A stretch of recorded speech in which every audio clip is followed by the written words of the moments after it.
Hi guys, എല്ലാവർക്കും നമസ്കാരം. ഞാൻ ആലിസ് മാത്യു. വലിയ മഴയുടെ കെടുതിയൊക്കെ കഴിഞ്ഞെന്ന് കരുതാം. കാരണം പൊന്നിൻ ചിങ്ങമാസം പിറന്നല്ലോ. എല്ലാവർക്കും ഒരു സന്തോഷമായില്ലേ? എല്ലാവരും സുഖമായി സന്തോഷമായിരിക്കുന്നു എന്ന് കരുതുന്നു. എനിക്ക് ഒരു മാസം മുമ്പ് വന്ന ഒരു കമന്റിനെ കുറിച്ച് സംസാരിക്കാമെന്ന് വിചാരിക്കുകയാണ്. അപ്പോൾ ആദ്യമായിട്ട് തന്നെ ആ സഹോദരിയോട് ഞാനൊരു ക്ഷമാപണം നടത്തുകയാണ്. കാരണം ഒരു മാസം എടുത്തു ഞാൻ അതിനൊരു മറുപടി കൊടുക്കാനായിട്ട്. അതുകൊണ്ട് എന്നോട് ക്ഷമിക്കണം കേട്ടോ. അതിൻ്റെ മെയിനായിട്ടുള്ള കാരണമെന്ന് പറഞ്ഞു കഴിഞ്ഞാൽ, താങ്കളുടെ ജീവിതാനുഭവം വായിച്ചു കഴിഞ്ഞപ്പോൾ എനിക്കൊരു ഭയങ്കര ഷോക്കായിപ്പോയി. ഒരു അതിശയോക്തിയല്ല, ശരിക്കും എനിക്കതിനകത്തുനിന്ന് ആ ഒരു കുഞ്ഞ് അല്ലെങ്കിൽ ഒരു സ്ത്രീ അനുഭവിച്ച യാതനകളുടെ ആ നിര കണ്ടപ്പോൾ ശരിക്കും പറഞ്ഞു കഴിഞ്ഞാൽ എനിക്ക് ഭയങ്കരമായിട്ടും ഷോക്കായിപ്പോയി, വിഷമമായിപ്പോയി. അപ്പം അതിനകത്തു നിന്നൊക്കെ കരകയറാനായിട്ടാണ് ഞാനൊരു ഇച്ചിരി സമയം എനിക്ക് വേണ്ടി വന്നു. അതിനിടയിൽ പിന്നെ ഞങ്ങൾക്ക് കല്യാണം ഉണ്ടായിരുന്നു, പിന്നെ കുറേ സ്ഥലങ്ങളിലൊക്കെ പോകാൻ പോയി, അങ്ങനെയെല്ലാം വന്നു കഴിഞ്ഞപ്പോഴത്തേന് ഇതങ്ങ് ഇച്ചിരി താമസിച്ച് പോയതാണേ. അല്ലാതെ താങ്കളുടെ കാര്യം ഞാൻ മറന്നിട്ടില്ല കേട്ടോ. അതുകൊണ്ട് ഈ വീഡിയോ ഇടാനായിട്ട് താമസിച്ചില്ല, എന്നോട് ക്ഷമിക്കണം കേട്ടോ. ആ കമൻറ്റ് മുഴുവനും ഞാൻ വായിക്കുന്നില്ല, കാരണം അതെനിക്ക് വളരെ ഹൃദയസ്പർശിയായ കാര്യങ്ങളാണ് അതിനകത്ത് എഴുതിയിരിക്കുന്നത്. ഞാനൊരു ജസ്റ്റ് അതിൻ്റെ ഒരു സ്ലൈഡ് മാത്രം ജസ്റ്റ് ഒന്ന് ഇട്ടേക്കാം. നിങ്ങളിൽ 3/4 പേരും ആ കമൻറ്റ് വായിച്ചിരിക്കാൻ ഇടയുണ്ട്. അപ്പോൾ ഞാൻ പറയുന്നത് എന്താണെന്ന് നിങ്ങൾക്ക് മനസ്സിലാവും. എങ്കിലും ഒരു സ്ലൈഡ് മാത്രം ചുമ്മാ അങ്ങിടുകയാണേ. അപ്പോൾ ആ കമൻറ്റിൻ്റെ ഒരു സാരം അല്ലെങ്കിൽ ഒരു ചുരുക്കം ഞാൻ പറയാം. ഈ സഹോദരി ചെറിയ പ്രായത്തിൽ തുടങ്ങി അച്ഛൻ്റെ കയ്യിൽ നിന്നും അമ്മയുടെ കയ്യിൽ നിന്നുമുള്ള പീഡാനുഭവങ്ങൾ അനുഭവിച്ചു. അതിനുശേഷം കല്യാണം കഴിച്ചിട്ട് ഭർത്താവിൽ നിന്നുള്ള പ്രയാസങ്ങൾ, അത് കഴിഞ്ഞൊരു മോളുണ്ടായി, ആ മോളിൽ നിന്നുള്ള തീക്താനുഭവങ്ങൾ എന്നും വേണ്ട ലൈഫിൽ മൊത്തം തീക്താനുഭവങ്ങൾ മാത്രം നിറഞ്ഞ ഒരു ജീവിതമായിരുന്നു ഈ സഹോദരിയുടേത്. ഈ സഹോദരിക്ക് 50 വയസ്സായി. തനിക്ക് സ്വന്തമെന്ന് പറയാനും ബന്ധുവെന്ന് പറയാനുമായിട്ടും ആരുമില്ല. തികച്ചും ഒറ്റപ്പെട്ട ഒരു ജീവിതമാണ്. അപ്പോൾ ഈ സഹോദരി പറഞ്ഞിരുന്നു, ഇതിനെ ആസ്പദമാക്കി ഒരു വീഡിയോ ചെയ്യണം, ഇതെല്ലാവർക്കും ഒരു പാഠമായിരിക്കട്ടെ എന്ന് പറഞ്ഞതിനെ ആസ്പദമാക്കിയാണ് ഞാൻ ഈ വീഡിയോ ചെയ്യുന്നത്. എല്ലാവരും ഒന്ന് മനസ്സിലാക്കിയിരിക്കേണ്ട ഒരു കാര്യമാണ്. അതെന്താണെന്നറിയാമോ? പുള്ളിക്കാരത്തി പറഞ്ഞാണ്, ഞാൻ എന്നെ സ്നേഹിച്ചില്ല, ഞാൻ മറ്റുള്ളവരെ കൂടുതൽ കരുതി, അങ്ങനെ മറ്റുള്ളവർക്കായിട്ട് ജീവിച്ച് ജീവിതം ഇവിടം വരെയായി. ഇപ്പോഴാണെങ്കിൽ ആരുമില്ല. എനിവേ സഹോദരി, തുറന്നെഴുതിയതിന് ഒരുപാട് നന്ദിയുണ്ട് കേട്ടോ. കാരണം ഇതൊന്നും നമുക്ക് ഫെയിം കിട്ടാനായിട്ട്, ഇപ്പം ഞാൻ പറയുന്നത് എനിക്ക് ഫെയിം കിട്ടാനായിട്ടോ ഒന്നുമല്ല, അതുപോലെ താങ്കളും അങ്ങനെയൊന്നും അല്ല. പക്ഷേ ഇനിയെങ്കിലും ആളുകളുടെയൊക്കെ കണ്ണൊന്ന് തുറപ്പിക്കണം. ഇങ്ങനെയുള്ള സാഹചര്യങ്ങളിലൊക്കെ നമ്മൾ അടിമയായി പോകാതിരിക്കാൻ വേണ്ടിയാണ് ഞാൻ ഈ ഒരു വീഡിയോ ചെയ്യാമെന്ന് കരുതിയിരിക്കുന്നത്. ഈ സാഹചര്യത്തിൽ ഞാൻ എൻ്റെ അഭിപ്രായം പറയാം. ഇതുപോലെയുള്ള തീക്താനുഭവങ്ങളൊക്കെ അനുഭവിച്ചിട്ടുള്ള ധാരാളം പേർ നമ്മുടെ ഇടയിലുണ്ട്. ഈ കണ്ട കാര്യങ്ങൾ മുഴുവനും കൂടെ ഒരാൾ അനുഭവിച്ചിരിക്കാനിടയില്ലായിരിക്കാം. പക്ഷെങ്കിൽ ഇതിൽ 1-2 കാര്യങ്ങളൊക്കെ അനുഭവിച്ചിട്ടുള്ളവർ ധാരാളം പേരുണ്ട്. അതുപോലെ അവഗണനയും നിന്നയും എല്ലാം അനുഭവിക്കുന്ന ധാരാളം പേരുണ്ട്. സഹോദരി, ഞാനൊരു കാര്യം പറയട്ടെ. നിങ്ങളിപ്പോൾ ഇത്രയും വിശദമായിട്ടൊന്ന് എഴുതിയപ്പോൾ തന്നെ നിങ്ങളുടെ മനസ്സിന്റെ ഭാരം പകുതി കുറഞ്ഞില്ലേ? കണിശമായിട്ടും കുറഞ്ഞിട്ടിരിക്കും. കഴിഞ്ഞ കാലത്തെ പീഡനങ്ങളും അല്ലെങ്കിൽ ദുരവസ്ഥയോ അല്ലെങ്കിൽ അതിനെ എങ്ങനെ പേര് ചൊല്ലി വിളിക്കണമെന്ന് അറിയത്തില്ല. താങ്കളുടെ തീക്ത അനുഭവങ്ങളെ എല്ലാം ഫൊർഗീവ് ചെയ്യുക. ആ ഓരോരുത്തർക്കും, അച്ഛനോടോ അമ്മയോടോ ഭർത്താവിനോടോ മകളോടോ അല്ലെ ഫ്രണ്ട്സ് ആരെങ്കിലും ഉണ്ടോ അവരോടെല്ലാം ഫൊർഗീവ് ചെയ്യുക. ഫൊർഗെറ്റ് ചെയ്യാൻ ഞാൻ പറയുന്നില്ല, കാരണം ഫൊർഗെറ്റ് ചെയ്യാൻ നമുക്ക് പറ്റത്തില്ല. നമുക്കൊരു ബാഡ് എക്സ്പീരിയൻസ് ഉണ്ടായിരുന്നാൽ അത് നമുക്ക് ഫൊർഗെറ്റ് ചെയ്യാൻ പറ്റത്തില്ല. നേരെ മറിച്ച് നമ്മൾ ഫൊർഗീവ് ചെയ്യുക. ഫൊർഗീവ് ചെയ്യുക എന്ന് പറഞ്ഞു കഴിഞ്ഞാൽ അത് അവർ പറഞ്ഞതെല്ലാം ശരിയാണ്, അതുകൊണ്ട് ഞാനങ്ങ് ക്ഷമിച്ചിരിക്കുകയാണ്, അങ്ങനെയുള്ളതല്ല. അവർക്ക് വിവരമില്ലാഞ്ഞിട്ട് പറഞ്ഞു, അതുകൊണ്ട് എൻ്റെ പീസ് ഓഫ് മൈൻഡിന് വേണ്ടി ഞാൻ ഫൊർഗീവ് ചെയ്യുകയാണ്. കാരണം നമുക്ക് നമ്മുടെ ജീവിതം മുന്നോട്ട് കൊണ്ടുപോകണം, ഇല്ലേ? അപ്പോൾ അവരോട് വിട്ടുകളയുക. അവരൊക്കെ പറഞ്ഞു കാണിക്കുകയൊക്കെ ചെയ്തു, ആ കാലം കഴിഞ്ഞില്ലേ? ഫൊർഗീവ് ചെയ്യുക. ഇവരിൽ നിന്നൊക്കെ ഒരു ഡിസ്റ്റൻസ് വേണമെങ്കിൽ ആ ഡിസ്റ്റൻസും കീപ്പ് ചെയ്യുക. എങ്കിലേ നമുക്കൊന്ന് ഫൊർഗീവ് ചെയ്തിട്ട് നമുക്ക് നമ്മുടെ നോർമൽ ലൈഫിലോട്ടൊന്ന് വരാനായിട്ട് സാധിക്കത്തുള്ളൂ. താങ്കൾക്ക് 50 വയസ്സ് മാത്രമേ ആയിട്ടുള്ളൂ. 50 വയസ്സ് കഴിഞ്ഞാണ് റിയൽ ആയിട്ടുള്ള ജീവിതം തുടങ്ങുന്നത് കേട്ടോ. കാരണം 70 വയസ്സായിട്ടുള്ള ഞാൻ ഇത് അനുഭവിച്ചത് കൊണ്ട് പറയുകയാണ്. 50 വയസ്സ് വരെ നമ്മൾ പടപൊരുതി പടവെട്ടി നമ്മളൊന്ന് രണ്ടു കാലം നിൽക്കാൻ വേണ്ടി, അല്ലെ നമ്മുടെ മക്കളെയൊക്കെ പഠിപ്പിച്ചൊരു നിലയിൽ എത്താൻ വേണ്ടി, നമ്മൾക്കൊന്ന് നിൽക്കാൻ വേണ്ടി നമ്മൾ പടപൊരുതുകയാണ്. അപ്പോൾ താങ്കൾക്ക് 50 വയസ്സ് മാത്രമേ ആയിട്ടുള്ളൂ. ഇനിയാണ് ജീവിതം കിടക്കുന്നതും മുഴുവനും. അങ്ങനെ ഒരു പോസിറ്റീവ് ആറ്റിറ്റ്യൂഡിലൊന്നും എടുത്തേ. ഇനി എത്ര കാലമുണ്ട്? കുറഞ്ഞ ഒരു 50 വർഷം കൂടി ഉണ്ടല്ലേ. അപ്പൊ ഇനിയുള്ള കാലം ശരിക്കും സന്തോഷമായിട്ട് ജീവിക്കണമെന്നാണ് ഞാൻ പറയുന്നത്. സത്യം പറയുകയാണെ, ഒരു കണക്കിന് എത്ര നന്നായി. ആ സ്നേഹമില്ലാത്തവർക്ക് വേണ്ടി എല്ലാം ജീവിച്ചു കഴിഞ്ഞിട്ട് അവരെല്ലാം അവരുടെ വഴിക്ക് പോയില്ലേ. ഇപ്പൊ താങ്കളെ ഒറ്റയാക്കി കിട്ടിയില്ലേ. അത് തന്നെ ദൈവത്തിന് നന്ദി പറയുക എന്നേ ഞാൻ പറയുന്നുള്ളൂ. മനസ്സിലായോ? അല്ലെ അവരൊക്കെ പാരസൈറ്റ് പോലെ കുറച്ച് സ്നേഹമൊക്കെ അഭിനയിച്ചിരുന്നെങ്കിൽ താങ്കൾ പിന്നെയും അവരുടെ വലയിൽ വീണു പോവുകയില്ലായിരുന്നോ? അവർക്ക് വേണ്ടി പിന്നെയും ചെയ്ത് ഒരിറ്റ് സ്നേഹം പോലും തിരിച്ചു കിട്ടാതെ ഭയങ്കര വിഷമിച്ചു പോവുകയില്ലായിരുന്നു. അതുകൊണ്ട് ഈ സ്നേഹമില്ലാത്തവരൊക്കെ താങ്കളുടെ അടുത്തു നിന്ന് പോയതിന് ദൈവത്തിന് നന്ദി പറയുക. ഒരു കാര്യം ഓർക്കുക, നിങ്ങൾ ഒരുപാട് കഷ്ടപ്പെട്ടു. 7 വയസ്സ് മുതൽ 50 വയസ്സ് വരെ നിങ്ങൾ കഷ്ടപ്പെട്ടു ഇല്ലേ? പക്ഷേ നിങ്ങൾ അതിനെയെല്ലാം അതിജീവിച്ചില്ലേ? ആ എല്ലാ കൊടും ക്രൂരതകളെല്ലാം ഉണ്ടായാലും അതിനെയെല്ലാം അതിജീവിച്ചില്ലേ?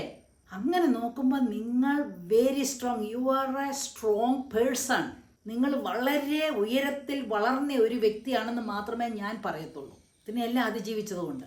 കഴിഞ്ഞ 50 വർഷം കാലം നമ്മൾക്ക് ജീവിക്കാൻ സാധിച്ചില്ല എന്നുള്ളതെല്ലാം അങ്ങ് വിട്ടുകളയുക. ആ 50 കാലം it's A past. Past is past.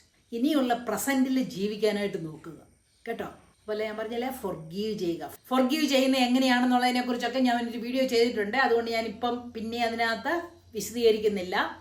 നമ്മുടെ സാറ്റിസ്ഫാക്ഷന് വേണ്ടിയാണ് നമ്മൾ ഫൊർഗീവ് ചെയ്യുന്നത്. അത് കഴിഞ്ഞിട്ട് നമ്മളെ ഹേർട്ട് ചെയ്യുന്നവരുടെ നിന്ന് മാറി നിൽക്കുക കേട്ടോ. നമ്മൾക്ക് കഴിഞ്ഞ കാലത്ത് ജീവിക്കാൻ പറ്റാതെ പോയ സമയത്തെ ഓർത്ത് നമ്മൾ ദുഃഖിക്കരുത്. അത് പോയി. ഇനിയുള്ള കാലം എങ്ങനെ ജീവിക്കുമെന്ന് നോക്കി മുന്നോട്ട് പോകണം. ഇന്ന് നിങ്ങൾ സ്വതന്ത്രയാണ്. ബാക്കിയുള്ള ഒരു 550 വർഷം നിങ്ങൾക്ക് സ്വന്തമായിട്ട് ജീവിക്കാൻ, നിങ്ങൾ സ്വന്തമായി തീരുമാനങ്ങൾ എടുത്ത് ജീവിക്കാനായിട്ട് ദൈവം നിങ്ങൾക്ക് തന്നതാണ് ഇനിയുള്ള ജീവിതം. സഹോദരി പറഞ്ഞല്ലോ, ഈ 50 വയസ്സ് വരെ താങ്കളെ സ്നേഹിച്ചില്ല, മറ്റുള്ളവരെ കൂടുതലായി കരുതി അവർക്ക് വേണ്ടി സ്നേഹിച്ചെന്ന്. ഇനിയും നിങ്ങളെ സ്നേഹിക്കണം. സെൽഫ് ലവ് എന്ന് പറയും. സെൽഫ് ലവ് എന്ന് പറഞ്ഞു കഴിഞ്ഞാൽ സെൽഫിഷ്നെസ് അല്ല കേട്ടോ. നമ്മൾ സെൽഫിഷ് ആയി പോയെങ്കിൽ നമുക്ക് ഒരിക്കലും സന്തോഷിക്കാനായിട്ട് പറ്റത്തില്ല. കാരണം ആർത്തിയാണ്. എല്ലാം എനിക്ക് വേണം എനിക്ക് വേണം എനിക്ക് വേണം എന്നുള്ളൊരു ചിന്തയാണ് വരുന്നത്. അങ്ങനെയായിരുന്നാൽ നമുക്ക് സന്തോഷിക്കില്ല. സെൽഫ് ലവ്, അതിനെക്കുറിച്ച് ഞാനൊരു വീഡിയോ ചെയ്തിട്ടുണ്ട്. അതൊന്ന് നോക്കിക്കഴിഞ്ഞു കഴിഞ്ഞാൽ നിങ്ങൾക്ക് എങ്ങനെ സെൽഫ് ലവ് ആകാമെന്നുള്ളത് നോക്കണം. കാരണം നമുക്ക് എല്ലാവർക്കും എന്ന് പറഞ്ഞാൽ എല്ലാവർക്കും വേണ്ടിയതാണ് ഒരു സെൽഫ് ലവ്. പിന്നെ വലിയൊരു ഇമ്പോർട്ടൻ്റ് ആയിട്ടുള്ളൊരു കാര്യമാണ്, നമ്മുടെ ജീവിതം എന്ന് പറയുമ്പോൾ അതിനകത്ത് ഉയർച്ചയും താഴ്ചയും എല്ലാം ഉണ്ടായിരിക്കും. ഒരിക്കലും ഒരേ ലെവലിൽ പോകത്തില്ല. അല്ലെ താഴ്ച മാത്രമായിട്ട് പോകത്തില്ല, അല്ലെ ഉയർച്ചയായിട്ട് മാത്രം പോകത്തില്ല. ഉയർച്ചയും താഴ്ചയും മിക്സ് ചെയ്തതാണ് നമ്മുടെ എല്ലാവരുടെയും ജീവിതം. അല്ലെ എല്ലാവരും അവനവൻ്റെ ജീവിതം ഒന്ന് പരിശോധിച്ചെന്നാൽ അത് മനസ്സിലാകാവുന്നതാണ്. അപ്പോൾ ഉയർച്ച വരുമ്പോൾ നമ്മൾ അമിതമായിട്ട് അഹങ്കരിക്കാനോ സന്തോഷിക്കാനോ പോരുത്. അയ്യോ താങ്ക് ഗോഡ് എനിക്ക് ആ ഉയർച്ച കിട്ടി. അപ്പം നമ്മൾ കുറച്ചുകൂടെ പക്വതയോടെയും ഒരു വിവേകത്തോടും കൂടി വേണം ജീവിക്കാനായിട്ട്. മനസ്സിലായോ? അമിതമായിട്ട് ആഹ്ലാദിക്കാതെയോ ആഹ്ലാദിക്കുകയല്ല, അഹങ്കരിക്കാതെ ഇരിക്കുകയോ ചെയ്യണം. കാരണം ഓയ്യോ ഞാൻ എല്ലാം വെട്ടിപ്പിടിച്ചെന്നും പറഞ്ഞുള്ളത് വെക്കരുത്. അഹങ്കാരം പാടില്ല. അതുപോലെ തന്നെ നമുക്ക് വീഴ്ചകൾ വരികയോ ഫെയിലിയർ വരികയോ ഒക്കെ ചെയ്യുവാണെങ്കിൽ അയ്യോ എൻ്റെ എല്ലാം തീർന്നു പോയേ എന്നുള്ള ആറ്റിറ്റ്യൂഡും പാടില്ല. നമ്മൾക്ക് എവിടെയാണ് തെറ്റ് പറ്റിയത്, എന്തുകൊണ്ട് ഞാൻ തോറ്റുപോയി എന്നുള്ളൊരു ആത്മപരിശോധന നടത്തിയതിന് ശേഷം അതിൽ നിന്നും ഉയർത്തെഴുന്നേക്കണം. ആ തോൽവി നമുക്കൊരു പാഠമായിട്ട് ഒരു ലെസണായിട്ട് നമ്മൾ എടുക്കണം. ഓക്കെ, ഇന്ന കാരണങ്ങൾ കൊണ്ടാണ് ഞാൻ തോറ്റുപോയത്, അപ്പോൾ ഇനി അത് പാടില്ല. അങ്ങനെ ആ തെറ്റ് തിരുത്തി മുന്നോട്ട് പോകണം. അങ്ങനെ പോകുമ്പോൾ നമ്മൾക്ക് വീണ്ടും വിജയവും സന്തോഷവും എല്ലാം വരും. എനിവേ, താങ്കൾക്കൊരു ജോലി ഉണ്ടായിരിക്കുമെന്ന് ഞാൻ കരുതുന്നു. കാരണം മറ്റുള്ളവരെയൊക്കെ സപ്പോർട്ട് ചെയ്തിരുന്ന ആളാണല്ലോ. അപ്പോൾ സ്വന്തമായിട്ട് ജീവിക്കാൻ എന്താ പ്രശ്നം ഇവിടെ? ധൈര്യമായിട്ട് ജീവിക്കണം. ഇനിയും 50-ന് ശേഷമുള്ള ഒരു ജീവിതം ഒരു പുതിയ ജീവിതമായിട്ട് തന്നെ തുടങ്ങണം. ഒരു പുതിയ ആളായിട്ടൊന്ന് ജീവിച്ചു നോക്കുന്നേ. പഴയ ആളെല്ലാം പോയി. ആ കരഞ്ഞുകൊണ്ട് നടന്ന ആളും വിഷമിച്ചുകൊണ്ട് നടന്ന ആളും എല്ലാം മാറി. ഇനി നല്ല ഒരു ഹാപ്പി ആയിട്ടുള്ളൊരു പേഴ്സണായിട്ട് തീരുവാൻ വേണ്ടി നിങ്ങൾ അങ്ങോട്ട് ശ്രമിച്ചേ. എനിക്കറിയത്തില്ല നിങ്ങൾ ഏത് രാജ്യത്താണെന്നുള്ളത്. ഏത് രാജ്യത്തിലാണെങ്കിലും കുഴപ്പമില്ല. ഇനി കേരളത്തിലാണെങ്കിലും കുഴപ്പമില്ല. കേരളത്തിലൊക്കെയാണ് ആളുകൾക്ക് ഒരു ഇച്ചിരി സെൽഫ് കെയർ ചെയ്യാനായിട്ടൊക്കെ മടിയുള്ള കൂട്ടത്തിലോ അല്ലെ മറ്റുള്ളവർ എന്ത് പറയും എന്ത് വിചാരിക്കും എന്നൊക്കെയുള്ളൊരു വിചാരമുള്ളത് കേരളത്തിലാണ്. ഇനിയിപ്പോൾ അവിടെയാണെന്ന് പറഞ്ഞാൽ നമുക്കതൊക്കെ തിരുത്തേണ്ട ഒരു കാലമായി കഴിഞ്ഞിരിക്കുകയാണ്. എത്ര നാളായി താങ്കൾ ഒരു ഫേഷ്യൽ ചെയ്തിട്ട്? ഇനിയിപ്പോൾ നിങ്ങൾ കേരളത്തിലാണെങ്കിൽ നിങ്ങളൊന്ന് പോയി ഇന്ന് ഫേഷ്യൽ ചെയ്യുന്നേ, ആ മുഖത്തെ ഒരു ഗ്ലോ ഒക്കെ ഒന്ന് വരട്ടെ. അങ്ങനെ അത് കഴിഞ്ഞേച്ച് ഒരു മാനിക്യൂറും പെഡിക്യൂറും ഒക്കെ ചെയ്യുക. മുടിയൊക്കെ ഒന്ന് ഷേപ്പ് ചെയ്യണമെങ്കിലോ ട്രിം ചെയ്യണമെങ്കിലോ അതുമൊക്കെ ചെയ്യുക. എന്നിട്ട് ഷോപ്പിങ്ങിന് പോയിട്ട് നല്ല ഒരു ജോഡി ഡ്രസ്സൊക്കെ അങ്ങോട്ട് എടുക്കുക. ഇപ്പം ചോദിക്കായിരിക്കും, ഞാനിതെല്ലാം കൂടെ മേടിച്ചിട്ട് ഞാൻ എങ്ങോട്ട് പോകാനാണ്, ഇതൊക്കെ ചെയ്തിട്ട് എന്തോ ചെയ്യാനാണെന്ന്. നമുക്കാണോ പോകാനിടയില്ലാത്തത്? നിങ്ങൾ ക്രിസ്ത്യനാണെങ്കിൽ നിങ്ങൾ പള്ളിയിൽ പോകത്തില്ലേ? ഇനി പിന്നെ ആരുമായിട്ട് പള്ളിയും അമ്പലത്തിൻ്റെ അതെല്ലാം അങ്ങ് വിട്. എന്താണേലും നിങ്ങൾ ജീവിക്കുന്നില്ലേ, നിങ്ങൾ ഒറ്റയ്ക്ക് ജീവിക്കുകയാണ്. അപ്പം ഷോപ്പിങ്ങിന് പോകണ്ടേ? ഷോപ്പിങ്ങിന് എന്ന് പറഞ്ഞു കഴിഞ്ഞാൽ സാരിയും ഓർണമെന്റ്സും മേടിക്കുന്നതിൻ്റെ കാര്യമില്ല, ഗ്രോസറി വാങ്ങാൻ പോകണ്ടേ? അപ്പം നല്ല നീറ്റ് ആൻഡ് ടൈഡി ആയിട്ട് അങ്ങ് പോകുന്നേ, മനസ്സിലായോ? അതുപോലെ തന്നെ നിങ്ങൾ ജോലി ചെയ്യുന്ന സ്ഥലത്ത് 1-2 പേരെങ്കിലും കാണും നമ്മൾക്കൊരു സപ്പോർട്ടായിട്ടുള്ളതും ഒരു കൂട്ടായിട്ടുള്ളതും. അല്ലെങ്കിൽ കൂടണം. നമ്മൾ 1-2 പേരെ നമ്മൾ ഒരു ഇച്ചിരി അടുപ്പത്തിൽ, വലിയ ഭയങ്കര അറ്റാച്ച്മെൻ്റ് ആയിട്ടൊന്നും വെക്കണ്ട, കുറച്ച് അടുപ്പത്തിൽ നമുക്കൊന്ന് എന്തെങ്കിലും വിഷമങ്ങൾ ഉണ്ടെങ്കിലൊന്ന് പറയാനോ അല്ലെങ്കിൽ ഒരു ഈവനിങ്ങിൽ ഒരു ചായ കുടിക്കാനായിട്ടോ അങ്ങനെയൊക്കെയുള്ള ഒരു സൗഹൃദം കണിശമായിട്ടും സൂക്ഷിക്കേണ്ടത് അത്യാവശ്യമാണ് കേട്ടോ. അത് കഴിഞ്ഞിട്ട് അവർ മൊത്തം ഒരു പാർക്കിലൊന്ന് പോവുകയോ ബീച്ചിലൊന്ന് പോവുകയോ കുറച്ചു നേരം സൊറ പറഞ്ഞിരിക്കാനായിട്ട് ഈവനിങ്ങിൽ, ഇപ്പോൾ കോട്ടയത്താണെന്ന് പറയുകയാണെങ്കിൽ എത്ര സ്ഥലമുണ്ടെന്ന് പറയുന്നത് 4 മണിക്കാറ്റെന്ന് പറയുന്ന ഒരു സ്ഥലമുണ്ട്. 4 മണിയാകുമ്പോൾ അവിടെ ഭയങ്കര കാറ്റാണ്. അല്ലെങ്കിൽ കണ്ടത്തിൻ്റെ വരമ്പേൽ എവിടെയാണ് നമുക്ക് പോകാൻ മേലാത്തത്? എവിടെയെങ്കിലും പോയിട്ട് കുറച്ച് നേരം ഒന്ന് സംസാരിക്കുക. എന്തുമാത്രം പാർക്കുകളുണ്ടെന്നറിയാമോ? അവിടെ ഒന്ന് പോയി ഒന്ന് സംസാരിക്കുക. അപ്പോൾ ഭയങ്കരമായിട്ട് സന്തോഷം വരും. അതുകൊണ്ട് നമ്മൾ ഇച്ചിരി ഒന്ന് ഒരുങ്ങി കഴിഞ്ഞു കഴിഞ്ഞാൽ നമുക്ക് എങ്ങോട്ടേലും ഇറങ്ങാനായിട്ട് പറ്റും. അല്ലെ ചുമ്മാ നിന്ന് പോകുമ്പോൾ പോലും ഉണ്ടല്ലോ, നല്ലതായിട്ട് പോയി കഴിഞ്ഞു കഴിഞ്ഞാൽ നമ്മൾക്കൊരു സന്തോഷവും ഒരു ആത്മധൈര്യവും എല്ലാം കിട്ടും. 50 വയസ്സായി പ്രായമായി എനിക്ക് ആരുമില്ല എന്നൊന്നും പറഞ്ഞ് മുറിയുടെ മൂലയിൽ കയറിയിരുന്ന് ഞാൻ കരയരുത് കേട്ടോ. അതുപോലെ തന്നെ പിന്നെ വേറൊരു കാര്യം നിങ്ങൾക്ക് ചെയ്യാം. കഴിഞ്ഞ 50 വർഷക്കാലം നിങ്ങൾ മറ്റുള്ളവർക്ക് വേണ്ടി ജീവിച്ചു. അന്നൊക്കെ ഏതൊരു മനുഷ്യർക്കും പല കാര്യങ്ങളൊക്കെ ചെയ്യാൻ ഇഷ്ടമുണ്ടായിരിക്കും ഇല്ലേ? സാഹചര്യങ്ങൾ കൊണ്ട് നമ്മൾക്കത് ചെയ്യാൻ പറ്റിയില്ല. അപ്പൊ ഒരു പെന്നും പേപ്പറും എടുത്തിട്ട് അതൊന്ന് എഴുതി വന്ന് വെക്കുക. എന്തൊക്കെ കാര്യങ്ങളായിരുന്നു നിങ്ങൾക്ക് പണ്ട് ചെയ്യാൻ ഇഷ്ടമുള്ളതും ചെയ്യാൻ സാധിക്കാഞ്ഞതും, എന്നിട്ട് അതൊരു ബക്കറ്റ് ലിസ്റ്റ് ആയിട്ട് ഓരോന്നോരോന്നങ്ങ് ചെയ്യണമെന്നേ. വലിയ അനക്കാര്യത്തിനെ കുറിച്ചൊക്കെ ചിന്തിക്കാതെ കേട്ടോ, നമ്മൾക്ക് ചെയ്യാവുന്ന കാര്യങ്ങളും ഒക്കെ ചിന്തിക്കുക. ഫോർ എക്സാമ്പിൾ, മഴയിലൊന്ന് കുളിക്കണമെന്നോ, മഴ പെയ്യുമ്പോഴൊന്ന് ഇറങ്ങണമെന്നോ, അല്ലെ തോട്ടിലൊന്ന് ചാടണമെന്നോ, ഇതൊക്കെ എനിക്കിഷ്ടമുള്ള കാര്യമാണ്. അവിടെ ആരെങ്കിലും എക്സാമ്പിളായിട്ട് പറയുന്നതേ ഉള്ളേ. അല്ലെങ്കിൽ ഒരു ഐസ് ടീക്കേ, നമ്മൾ പണ്ട് ഇന്നിപ്പോൾ എല്ലാം കപ്പൈസൊക്കെ അല്ലേ ഇട്ട്, ഒരു ഐസ് ടീക്ക് മേടിച്ച് കഴിക്കണമെന്നോ ഒക്കെ തോന്നിയെന്നാൽ അതൊക്കെ ചെയ്യുന്നേ. അതുപോലെ സിമ്പിളായിട്ടുള്ള കാര്യങ്ങൾ മാത്രം മതി, അപ്പം സന്തോഷം താനെ വന്നോളും. അത് ഓരോന്നും ചെയ്തു എന്ന് പറഞ്ഞുകൊണ്ട് ഒരു ടിക്കിട്ട് കഴിയുമ്പോൾ ഉണ്ടല്ലോ എന്നാ ഒരു സന്തോഷമായിരിക്കും എന്നറിയാമോ? അതുപോലെ നിങ്ങൾക്ക് ഇഷ്ടമുള്ള കാര്യങ്ങളെല്ലാം ചെയ്യണം. നിങ്ങൾക്ക് ഇഷ്ടമുള്ള കാര്യങ്ങളെല്ലാം ചെയ്യണമെന്ന് പറഞ്ഞുകൊണ്ട് എന്നാ തോന്നിയവാസം ചെയ്യാമെന്നൊന്നും വിചാരിച്ചേക്കരുത് കേട്ടോ. നമ്മളൊരു റെസ്പോൺസിബിൾ പേഴ്സൺ, ഒരു റെസ്പോൺസിബിൾ സിറ്റിസൺ ആയിട്ട് ബിഹേവ് ചെയ്യുക, അത്രയും മാത്രം ചെയ്താൽ മതി. അപ്പോൾ ഒന്ന് ചിരിച്ചേ. അങ്ങനെ തന്നെ. ഇനി ഒരിക്കലും കരയരുത് കേട്ടോ, വിഷമിക്കരുത്. കഴിഞ്ഞ കാലം പോയി, ഇനി അത് ഓർക്കുമ്പോൾ ആ കാലങ്ങൾ അങ്ങനെയൊക്കെ കിട്ടിയോണ്ട് സ്ട്രോങ് പേഴ്സണായിട്ട് വളരാനായിട്ട് സാധിച്ചു. ഞാൻ ഇനി ഇവിടെ എത്തിയെന്നുള്ള കാര്യം വേണം ഓർക്കാനായിട്ട്. അങ്ങനെ പോസിറ്റീവായിട്ട് വേണം തിങ്ക് ചെയ്യാനായിട്ട്. അതുപോലെ തന്നെ നമ്മൾക്ക് വേണ്ടി കുറേ സമയം സെൽഫ് കെയർ എന്ന് പറഞ്ഞു കഴിയുമ്പോൾ, അല്ലെ സെൽഫ് ലവ് എന്ന് പറഞ്ഞു കഴിയുമ്പോൾ നമ്മൾക്ക് വേണ്ടി ടേക്ക് കെയർ ചെയ്യാവുന്ന കുറേ കാര്യങ്ങളുണ്ട്. ഒന്ന് മെഡിറ്റേറ്റ് ചെയ്യാം, എക്സർസൈസ് ചെയ്യാം, ഹെൽത്തി ആയിട്ടുള്ള ഫുഡ് ഉണ്ടാക്കിയിട്ട് അത് കഴിക്കാം. അതുപോലെ തന്നെ നല്ല മ്യൂസിക് കേൾക്കാം, നല്ല TV ഷോയിൽ എന്തെങ്കിലും കാണാം, അല്ലെങ്കിൽ ഫ്രണ്ട്സുമായിട്ട് കുറച്ച് സമയം സംസാരിക്കാം. എന്തെല്ലാം കാര്യങ്ങളുണ്ടെന്ന് അറിയാമോ? നമ്മളങ്ങനെ ഒറ്റപ്പെട്ട് എനിക്ക് ആരുമില്ല എന്നും പറഞ്ഞുകൊണ്ട് കയറി ഇരിക്കരുത്. ഒരു കണക്കിന് ഈ കുറച്ച് ലോൺലിനെസ് ഒക്കെ നമുക്ക് കിട്ടുന്ന ഒത്തിരി നല്ല കാര്യമാണ്. ലോൺലിനെസ് നമ്മൾക്ക് എങ്ങനെ ഉപകാരപ്രദമാക്കാവുന്നതിനെ കുറിച്ച് ഞാൻ പിന്നെ ഒരു വീഡിയോ ചെയ്യാം കേട്ടോ. ഇത്രയും പറഞ്ഞു കഴിഞ്ഞപ്പോൾ എനിക്ക് ജനറലായിട്ട് 2 വാക്കുകൾ കൂടി പറയണമെന്ന് എനിക്ക് തോന്നി, അതുകൊണ്ട് പറയുകയാണ്. ഒരു ജനറൽ റൂളാണ്, നമ്മൾക്ക് കൊച്ചു കുട്ടികളുണ്ടെങ്കിൽ അല്ലെങ്കിൽ നമ്മൾ കുഞ്ഞുങ്ങളായിരിക്കുമ്പോൾ നമ്മുടെ പേരൻസ് അവരെ സംരക്ഷിക്കണം. എല്ലാ വിധത്തിൽ നിന്നും സംരക്ഷിച്ച് അവർക്ക് വേണ്ട വിദ്യാഭ്യാസവും കൊടുത്ത് അവരെ നല്ലൊരു സിറ്റിസണായിട്ട് വളർത്തിയെടുക്കുവാൻ വേണ്ടി ഉള്ളതെല്ലാം നമ്മൾ ചെയ്യണം. പിന്നെ അത് കഴിഞ്ഞിട്ട് അവരെന്തായെന്ന് പറഞ്ഞാലും സാരമില്ല, പക്ഷെ അവർക്ക് ആ ഒരു സംരക്ഷണം അത്യാവശ്യമാണ്. ചില കുട്ടികൾക്ക് അങ്ങനെ പേരൻസിൽ നിന്നും സംരക്ഷണം കിട്ടിയിട്ടില്ലാത്തവരുണ്ടായിരിക്കാം. അവർക്കൊക്കെ നിർഭാഗ്യകരമെന്ന് മാത്രമേ ഞാൻ പറയുന്നുള്ളൂ. നമ്മൾക്ക് എന്ത് ചെയ്യാൻ പറ്റും? കുട്ടിയാണ്, ഒന്നും ചെയ്യാൻ പറ്റത്തില്ല. പക്ഷേ എന്നാ തീക്ത അനുഭവങ്ങൾ ഉണ്ടായാലും കുഞ്ഞുങ്ങൾ കണിശമായിട്ടും വിദ്യാഭ്യാസം ചെയ്തിരിക്കണം.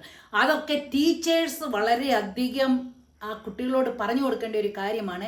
എന്ത് സംഭവിച്ചെന്നാലും, എന്ത് ലൈഫിലെ എന്തെല്ലാം വന്നിരുന്നാലും ശരി, കുഞ്ഞുങ്ങളെ നിങ്ങൾ പഠിക്കണം, നിങ്ങൾ സ്വന്തം കാലിൽ നിൽക്കാനായിട്ട് നോക്കണം. പണ്ടത്തെ എൻ്റെയൊക്കെ ചെറുപ്പത്തിലെ കാലത്തെ ഒരു കൺസെപ്റ്റ് ആയിരുന്നു, പിള്ളേർ 18 വയസ്സായ പെൺകുട്ടികളെ ഉടനെ കെട്ടിച്ചു വിടണമെന്നുള്ളത്. അതെല്ലാം മാറി. നമ്മൾ സ്വന്തം കാലിൽ തന്നെ നിൽക്കാനായിട്ട് ഉള്ള അത് ടീച്ചേഴ്സ് വേണം ഈ കുഞ്ഞു കുട്ടികളെ പറഞ്ഞ് മനസ്സിലാക്കാനായിട്ട്. അവരുടെ മനസ്സിലോട്ട് ഇട്ട് കൊടുത്തു കഴിഞ്ഞാൽ അവർ സ്പോഞ്ച് പോലെ അബ്സോർബ് ചെയ്യും. മനസ്സിലായോ? അപ്പോൾ അത് കണിശമായിട്ടും അങ്ങനെ ഒരു വിദ്യാഭ്യാസം കുഞ്ഞുങ്ങൾക്ക് കൊടുക്കേണ്ടതാണ്.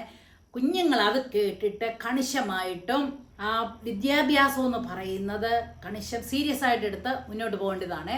പിന്നെ ഈ തിക്ത അനുഭവങ്ങളും പീഡനങ്ങളും ഒക്കെ അനുഭവിക്കുന്ന കുഞ്ഞുങ്ങളൊക്കെ ഉണ്ടെന്ന് പറഞ്ഞാൽ 18 വയസ്സായി കഴിഞ്ഞ് കഴിയുമ്പോൾ അവർക്ക് പ്രായപൂർത്തിയായെന്നുള്ളതാണ്. അത് കഴിഞ്ഞെന്നാൽ അവര് ശരിക്കും പറഞ്ഞു കഴിഞ്ഞാൽ സ്ട്രോങ് ആയിരിക്കണം. അവർക്ക് അവരുടെ ഡിസിഷൻസ് എടുക്കണം. പിന്നെ പേരൻസ് ഒന്നും പഠിപ്പിക്കുകയൊന്നും ഇല്ലെന്ന് പറഞ്ഞു കഴിഞ്ഞാലുണ്ടല്ലോ, അവർ തന്നെത്താനെ ചെറിയ എന്തെങ്കിലും ജോലി ചെയ്താണെങ്കിലും അവർ വിദ്യാഭ്യാസം എടുക്കണം. ചെറിയ ജോലി എന്ന് പറഞ്ഞു കഴിയുമ്പോൾ ഈ 21st സെഞ്ച്വറിയിൽ ഈവൻ കേരളത്തിൽ പോലും ഇപ്പോൾ ആരുടെയും വീട്ടിൽ പോയി ഒരു സഹായം അടുക്കള ജോലി ചെയ്തു കൊടുത്തല്ലേ, വീടൊക്കെ വൃത്തിയാക്കി കൊടുത്തതൊന്നും വലിയ മോശമായിട്ടൊന്നുമില്ല. എല്ലാവരും അത് ആ ജോലിയുടെ മാഹാത്മ്യം മനസ്സിലാക്കുന്നുണ്ട്. അമേരിക്കയിലൊക്കെ ഉള്ളവർക്കൊന്നും അത് പറഞ്ഞു കൊടുക്കേണ്ട കാര്യമില്ല. 16 വയസ്സായി കഴിഞ്ഞു കഴിഞ്ഞാൽ പിന്നെ കുട്ടികളൊക്കെ, ഹൈസ്കൂളിലെ കുട്ടികളൊക്കെ അവർ പോയി മാക്ഡൊണാൾഡ്സിലും വിൻഡീസിലും എല്ലാം പോയി തറ തുടയ്ക്കുകയും ബാത്റൂം കഴുകുകയും അങ്ങനെയെല്ലാം ചെയ്ത് ജോലി ചെയ്ത് കാശുണ്ടാക്കുന്നുണ്ട്. അങ്ങനെ എത്ര പിള്ളേരുണ്ടെന്നറിയോ ഹൈസ്കൂൾ കഴിഞ്ഞ് കഴിഞ്ഞിട്ട് സ്വന്തം ചെലവിൽ പഠിക്കുന്നത്. അതുപോലെ തന്നെ കേരളത്തിലും അത് ചെയ്യണം. നമ്മൾക്ക് വിദ്യാഭ്യാസം ഉണ്ടെങ്കിൽ നമ്മൾക്ക് എപ്പോഴെങ്കിലും അതുകൊണ്ട് നല്ലൊരു ജോലി കിട്ടും. അപ്പോൾ നമുക്കൊരു നല്ല ജീവിതം വേണം. ഈ കഷ്ടപ്പാടിൽ നിന്ന് എനിക്ക് രക്ഷപ്പെടണം. No retreat no surrender. ഞാൻ പറയുന്ന ഒരു വാക്കാണ് എപ്പോഴും. No retreat no surrender. എന്നാ സാഹചര്യം വന്നാലും no retreat no surrender. I will fight. നല്ലൊരു ജീവിതത്തിന് വേണ്ടി ഞാൻ ഫൈറ്റ് ചെയ്യുന്നുള്ള ഒരു കാര്യം എല്ലാവരും മനസ്സിൽ ഓർക്കേണ്ട ഒരു കാര്യമാണ്. കേരളത്തിലാണെങ്കിൽ പോലും എത്ര കുട്ടികളുണ്ട് രാവിലെ എഴുന്നേറ്റിട്ട് 2 ഫ്ലാറ്റിൽ പോയിട്ട് അവിടുത്തെ മുറിയെല്ലാം അടിച്ചു വാരി തുടച്ചിട്ട് കോളേജിൽ പോകുന്നവർ. അതൊക്കെ ഈസി ആയിട്ട് വേഗം ചെയ്യാവുന്ന കാര്യങ്ങളേ ഉള്ളൂ അല്ലേ? പൈസ ഇല്ലാത്തവർ അങ്ങനെയാണ് ചെയ്താണെന്ന് പറയാം. അതിനകത്തൊന്നും ഒരു നാണംകേടില്ല, ഒരു കുറച്ചിലൊന്നും വിചാരിക്കേണ്ട കാര്യമൊന്നും ഇല്ലെന്നാണ് ഞാൻ പറയുന്നത്. എന്ത് പറഞ്ഞാലും പഠിത്തം, വിദ്യാഭ്യാസം എന്നുള്ളതിന് പ്രൈം ഇമ്പോർട്ടൻസ് കൊടുക്കണം. എങ്കിൽ മാത്രമേ നിങ്ങളുടെ ഒരു വിഷമസ്ഥിതിയിൽ നിന്നും കരകയറാനായിട്ട് പറ്റത്തുള്ളൂ. അതുപോലെ തന്നെ കുട്ടികളെല്ലാം ഓർക്കണം, നേരായ മാർഗത്തിൽ കൂടി നിങ്ങൾ ജോലി ചെയ്ത് കാശുണ്ടാകും. നേരായ മാർഗത്തിൽ കൂടി മാത്രമേ കാശ് സമ്പാദിക്കാവൂ. അല്ലാതെ സമ്പാദിക്കുന്ന കാശൊന്നും നിലനിൽക്കത്തില്ല. മനസ്സിലായോ? കുട്ടികളൊക്കെ കോളേജിലും സ്കൂളിലും ഒക്കെ പഠിക്കുമ്പോൾ മദ്യത്തിനും കഞ്ചാവിനും മയക്കുമരുന്നിനും ഒക്കെ അടിമയായിട്ട് അല്ലെങ്കിൽ അതിൻ്റെയൊക്കെ ഒരു ഏജന്റായിട്ട് വർക്ക് ചെയ്യുന്നതൊക്കെ ഭയങ്കര ദോഷം ചെയ്യുന്ന ഒരു കാര്യങ്ങളാണ്. എങ്കിൽ നിങ്ങളുടെ ജീവിതം തീർന്നു കേട്ടോ. അപ്പൊ അതനുസരിച്ച് വേണം, നല്ല നേരായ മാർഗത്തിൽ കൂടി വേണം നമ്മൾക്ക് പൈസ ഉണ്ടാക്കിയിട്ട് നമ്മൾക്ക് ജീവിക്കാൻ. അതുപോലെ തന്നെ ആരെയൊന്നും കാണിക്കാനായിട്ടൊന്നും ഒരു ദർബാറും കാണിക്കരുത്. നമ്മൾക്കുണ്ടെങ്കിൽ അതനുസരിച്ച് ജീവിക്കുക, ഇല്ലെങ്കിൽ വേണ്ട. ഒരു കാലത്ത് നമ്മൾക്ക് നല്ലത് വരും, അന്ന് നമ്മൾക്ക് ഷോ ഓഫ് ചെയ്യാം എന്നുള്ള ഒരു വിശ്വാസം കൂടെ നമ്മുടെ മനസ്സിൽ വേണം. അങ്ങനെ സ്വയം പര്യാപ്തതയായിട്ട് ജീവിക്കാനായിട്ട് നോക്കണം. പിന്നെ വേറൊരു കാര്യമുണ്ട്. പ്രായപൂർത്തിയായി കഴിഞ്ഞു കഴിഞ്ഞിട്ട് അച്ഛനോ അമ്മയോ സഹോദരങ്ങളോ ഭർത്താവോ ഈവൻ മക്കളോ പോലും നമ്മളെ അബ്യൂസ് ചെയ്യുകയാണെന്ന് മനസ്സിലാക്കി കഴിഞ്ഞാൽ അവരെയൊക്കെ നിർത്തേണ്ടടുത്ത് നിർത്തണം. വരയ്ക്കേണ്ടിയിടത്തെ വരച്ച് തന്നെ നിർത്തണമെന്ന് ഞാൻ ശരിക്കും ആത്മാർത്ഥമായിട്ട് പറയുകയാണ്. നമ്മൾക്കെല്ലാവർക്കും ഒരു ജീവിതം ഉണ്ട്. അത് നമ്മൾ സ്വതന്ത്രരായിട്ട് തന്നെ ജീവിക്കണം.